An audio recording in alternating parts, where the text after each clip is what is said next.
Hello everybody. I know I promised you a tour of my sewing space. I think it's really important to see spaces that are, I guess, more realistic. Yes, it would be lovely to have one room dedicated to everything I love to do, but that's just not how life works. I share an apartment, luckily with one of my sons, so he's a little more forgiving and he is into sewing, but we still have to have our own spaces. So my workspace is in my bedroom, and it's about the whole one half of my bedroom. We have a big butcher block table that I used to use when I was a pastry chef out in the living room, and we use that for larger things like glue basting quilts, cutting large pieces of material, pressing and ironing big pieces of material. So when I finish a quilt or I'm working on a garment, that's pretty much where that happens. But all of the actual quilting and piecing and putting together of bags and things happens in this space. So let me give you a tour. It's going to take a few minutes. I'm going to try not to go over my golden 15-minute rule. That's my own self-imposed rule. Let's see how we do. Alrighty, so this is where my space starts. In front of my closet, all the way over to this corner, and yes, there's a cat tree. That's just part of life. And then my sewing table and a small pressing table, which I'll talk about. So let's get back to the organization and storage. I'm going to start in the middle. These tubs are really important, as well as these crates. And I've got these askew so you can see what's behind it. But these are great tubs. They're a good size. The width of them, I don't remember the exact dimensions, but I can get fat quarters in here, maybe not all the way standing up, but leaning, and I can get a lot of fabric and things in here. So I've gotten these at a variety of places. I used to shop at Target. I may start shopping there again if they get their act together, but for the time being, I have been getting these things at thrift shops, Ace Hardware, and other locations. So what I have is organization, and this is something that didn't come to me until just recently in the last few years, getting sober, figuring out my ADHD, blah, blah, blah. So, you know, at the age I am and figuring that out now, I guess better late than never. So I have taken fabric, whether they are fat quarters, yardage, whatever, and I've put them together in sets. So I've got quilt sets. I can grab a tub. In fact, I grabbed a tub the other day and started a quilt, which I will show you. Then I have seam binding, whether it's prepackaged or seam binding I've made. I've got scraps from quilts. Some of them have the batting on them, and some of them are just pieces of fabric. And then I have scrap fabric. These probably will go into bags, but they could go into a variety of things. Thread that I use for quilting. And I also get ribbons, and I use these for seam binding a lot of the time. Sometimes I use them on bag straps. And I can show you how I did that on a bag. Then I have a junk box. Buttons, straps. If you look at these are, I'm sorry about that glare, these are hems from napkins and table linens, things that I use for making bags and dungarees, and I keep those and use them for straps. They're great for drawstrings and thick bag straps. I've got bag hardware, actual bag scraps from bags I've made that I can reuse into smaller pieces, including pieces of IKEA bags that I've used for lining. Thread and cardstock, some of that's upholstery thread, and then zippers. So that's the small tubs. And again, these quilt sets are great. I can grab a tub and get going. These crates are yard goods. They're larger pieces of fabric. I have bag material. This is usually canvas and sometimes lining material. I've got a couple of crates for dungarees. These are typically linens that I've purchased while thrifting, and then I've got clothing material, linings and things like that I can use if I go back to making jackets, which I might do. And then over here I've got quilt yardage. These are usually backing materials, but they can also be for actual quilts. Now hiding behind here, and I'm not going to pull everything out, these are yard goods, and not that red blanket there, but they're quilts and Other things that I've collected, including a Pendleton blanket, that can become jackets. So I may cut back to doing that this next year, just in a different way than I've done before. That quilt on the bottom, this one right here, that twin was a trench coat. I may or may not use that. And then everything else, those are just my own quilts that I have in storage. And up here, this is a pillow sham, by the way. Uses a little curtain to keep the cats at bay, so what they don't know, they never get into. I've got my loom back here. I'm working on a small project. Don't know what it's going to be, but that's how I do things. Things come to me and I just do them. When I used to do craft fairs, I had all these lights that I use. I just keep those around. I do bookbinding. I don't do it much anymore because I'm not doing photography and printing my own prints anymore. But I keep that around because sometimes I like to make a nice card for a customer. I have boxes stored up here for shipping things to people. Yes, everything gets used. And then my roll of batting that I haven't dug into yet because I'm still using all the scraps. All right, let's go over here. Now, I have this hat tree. The original reason to have this hat tree was when I was at craft fairs and I could hang things on it. But what I do with it now is each one of these bags, this is one of the ones I've made, by the way, out of a pillow sham. And there's bags that I've collected that I just like. These have projects in them, knitting projects, small projects that I work on occasionally. Some of them are things that I need to actually get done, but it's just been too hot, 103 degrees. But this is nice. I keep these out of the way of the cats and they don't bother it and it doesn't bother them.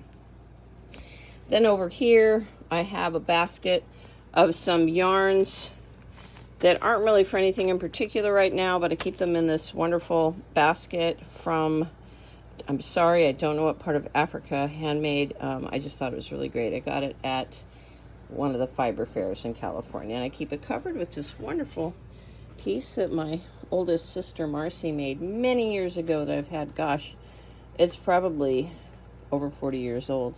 It's a prized possession. These crates also have fabrics in them, but they are heavy canvas and upholstery that I use for bags.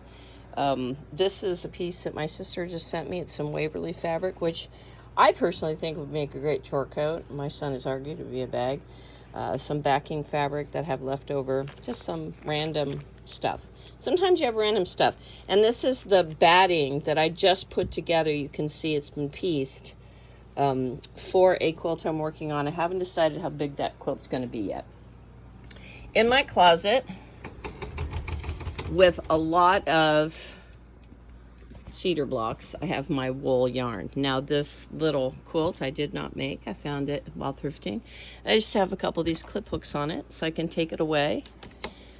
And here is some of the yarn I have. This yarn I am not going to be using. It is a wonderful yarn. I bought it on accident. I usually buy this weight and somehow I accidentally bought this weight. So this is on my Mercari for sale for anybody that would like some great, I think they'd be great for hats. I mean, you could pump out a hat with a couple of these and it'd be great. These are my wools that I do use for Lopapesa primarily, and sometimes not for Fair Isle, but for a style that's not quite Lopapesa. And then this is some of the yarn. I got this when I was in London. Isn't that beautiful? I have no idea what I'm going to do with it. But again, too hot to knit. I do have one of my quilts here that is for sale, the purple one that's on Mercari, some yarn. Some of the things that are for sale are all in these tubs and all the quilts, and everything has cedar blocks in them, and believe me, it's kept away from the cats. My other yarns that I use for Fair Isle are in this tub. So I am well stocked in case the world explodes, so I can keep people warm, I guess. And then just a couple of the jackets that I still have available that are on my Mercari. This one is not on my Mercari. It is a hoodie that I made. I don't know if I'll put it up, but almost done getting all those jackets out. So that is my storage. And then over here is my workspace. I'm working on piecing a quilt right now. Normally when I do this style of quilt, I actually have the batting and the backing put together. See if we can find the center. So this is the center of it, and it's log cabin style. So I just go around and I just keep going, and it just keeps going and keeps going and keeps going. So the first, and there's a funny story about this, and you can see it's gotten quite large. It's probably almost 36 by 36 by now. There's a funny story about this, and I'll tell that at the end of the video. I've got the strips that I put together in here. These are all like this, so they have a darker fabric with the polka dot.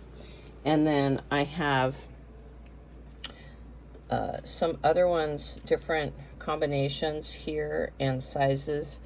Some pieces that I've pulled off as I've gone around, and some scraps that may or may not end up in it. I don't know how big this is going to get, but this time I've done it this way, and however big it gets, I'll get it on some quilt batting and some backing. Now, let me show you just briefly. This is one of the prototype bags I was working on.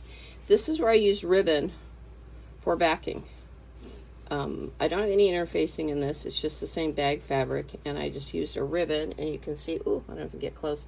Obviously, you don't have to turn over the edges on ribbon because they're already finished. And then you can make a nice strap. I thought that was nice. It's sturdy, it feels good, it's slick. This box is because we have a giant kitten, part Maine Coon, whose big paws get into everything. So I have to put all the small things in here and put them away. So all of this stuff, when I'm done at the end of the day, goes in this box. I will probably convert that to a tub that with a regular lid at some point, but right now, reusing this box, not a problem. Here are some strips of fabric that were cut off at the end of doing a quilt, a couple of quilts, and I soaked the batting off of them because oops, there's a little piece right there. They'd been glue basted, and now I've got these strips that I can press and process. Here is a little bit more fabric that I may use in all of the salvage from this particular project, and a little bit of the Juicy Juice fabric that's left. So I may actually make some more strips to go around the edge. I don't know. And I have these two pieces of yard good that I originally were going to go into this quilt, and I've decided I'm going to use them for something else. But this is where I do my sewing here. And I have my threads in here. I do not keep them out like a lot of people do. I keep them in here. I just learned that from my grandmother. You don't want to get them dusty. And I have a tub of some specialty thread my other sister Tony gave to me that I cherish, and I use that for top stitching. This box also contains my snap kit, as well as all of my blades. Ignore this box. That's not supposed to be there. And then that's my trash. It is a box from IKEA, and I just recycle paper grocery sacks to put my thread trash in. Now, this is my latest thing. I'm just covering this with my pressing mat that I use on my big table right now until I make a pressing mat for this, but it is a TV tray. I saw this idea and I loved it, so I am probably going to make a sized pressing mat out of some extra quilt batting and some yard goods that I hate to use the word ugly, but I won't use for anything else. I'll make a pressing mat. This is an older iron I have. I'm going to bring my other good iron, my Panasonic, in here, and then this iron can go out onto the big table. So this was a great idea, and it's right next to my table. I can close it up if I want to and set it against the wall. It doesn't take up any room. So that is my space. It's probably crazy to some, but for me, it works. Let me move this back over here. Oh, God. It works. And it leaves the rest of my room, which I won't show you, nice and tidy. People ask me questions about cats. So when it comes to the cats, yes, the cats do freely roam, but I make sure that anything that we absolutely don't want to have any cats on is put away in the closet. It's away from them. It has cedar blocks. It's always checked. Everything I make that is sent out for sale is processed, washed, etc. There's no cat hair, there's no cat smell, there's no residual cat anything. I have given things to people that I know are allergic to cats that have been processed, and there's been no problem at all. So, understand that, keep that in mind. There are a lot of makers that have animals in their spaces. Let me point out that if you buy anything from a store that has been mass produced, that stuff has been sitting in a pile on the production floor. Big piles on the production floor overnight, and all sorts of critters are running through that. So if you're not washing and processing anything that you buy, I don't care if you buy it at a fancy store or a big box store or online, you need to process it before you wear it, because that thing has been around. Now, if I send it to you, I can guarantee you 99.9% no problems. I won't be offended if you process and wash it according to the washing instructions that I've provided. Not a problem. If you wash it a different way, I can't guarantee that it's not going to fall apart. But actually, I don't think anything would fall apart that I make, because I put things together very robustly. So that's my statement on that. Anyway, I hope you have an awesome day today. Do something fun. Do something for you. If you're working like I am, I'm going to be going and making some magic tonight. I'm going to get the best of my day. I already walked my cat. I've got to go to the grocery store. But then I'm going to have some time for me. And that's working on a project that is just for me and not something that I'm going to sell. So just going to take the day for myself. I hope you do too. And be kind to yourself and kind to others. And stand up for those who can't stand up for themselves.